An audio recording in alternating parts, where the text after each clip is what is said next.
Gagawa naman tayo ngayon ng adobong puti. First, nag-cut na ako ng pork. Gusto namin ganito lang kaliliit. Ayan, para bite size din. Tapos, isi-sear natin siya both sides. So, ibig sabihin, iba-brown lang natin yung bawat sides para matrap yung juice doon sa pork. Ganyan lang siya ilalagay nyo. Tapos, hintayin nyo lang siya mag-brown. Didikit talaga siya kasi wala pa akong nilagay na asin, wala akong nilagay na pepper. Yung pork lang talaga. Pakat ko naman. As you can see, hindi siya pumuputok kasi tinanggalan namin ng balat. Ayan. Kasi ayoko din ng may balat. So, siguro yung iba gusto pero kami ayaw namin.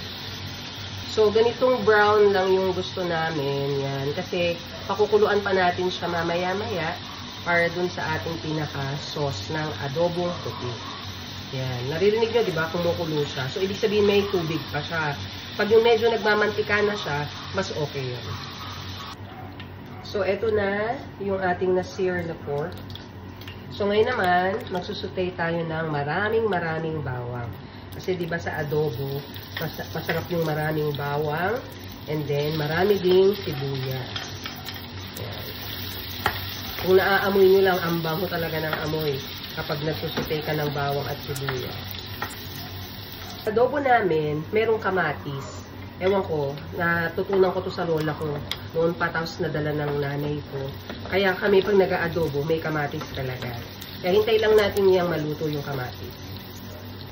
Yan, pag luto na yung kamatis, pwede natin ilagay ko yung mga pork na na-sear na kanina. Haluin nyo lang ng konti para kumalat lang siya. And then, syempre, ang adobo, hindi masarap pag walang bay leaf. So, I'm putting 2 leaves. And, kailangan ko din ng buo-buong paminta. Ayan. Kung gusto nyo mas maanghang, pwede kayo maglagay ng sili. Pero okay na yun para sa amin. And then, syempre, hinaan lang konti yung apoy. Pagkatapos, ilagay yung tubig na merong pork cube. Kasi yun yung pinaka, sabaw niya, yung broth. Wala kasi akong pork broth. So, gumawa na lang kami. DIY ba? Ayan.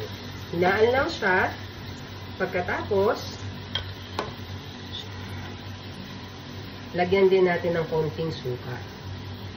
Depende sa inyo kung gusto nyo maasim o hindi. Pero ako konti lang nilalagay ko kasi okay na yun para sa amin. Ayan. Tapos, dito ko kutsara, please.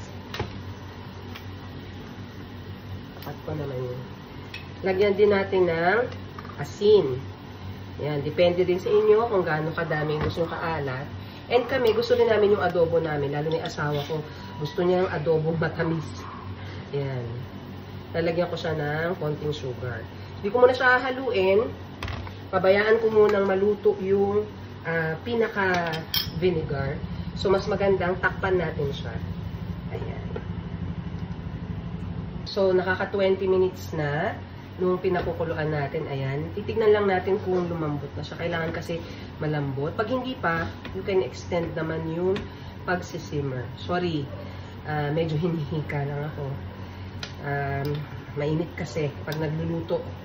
Ayan. So, pag hindi pa, hintayin nyo pa kasi kami gusto namin yung nagmamantika. Kaya, cover pa rin natin ulit and we add another 15 minutes. So, check natin ulit kung malambot na siya. Ayan. Ayan. Medyo malambot na siya. Sakto na yan. Sarap na yan sa kanin. Ang importante kasi dito sa adobong puti is yung nagmamantika. Ayan, kung makikita nyo, ayan. Nagmamantika talaga siya. Ayan. Ayan na siya. Ayan. Ito na yung ating adobong puti. Luto na siya. Ayan, kung makikita nyo, yan yung oil, no? Ayan, no? Ayan. Masarap yan isabaw sa kanin. Malambot na rin siya. So, kain na tayo.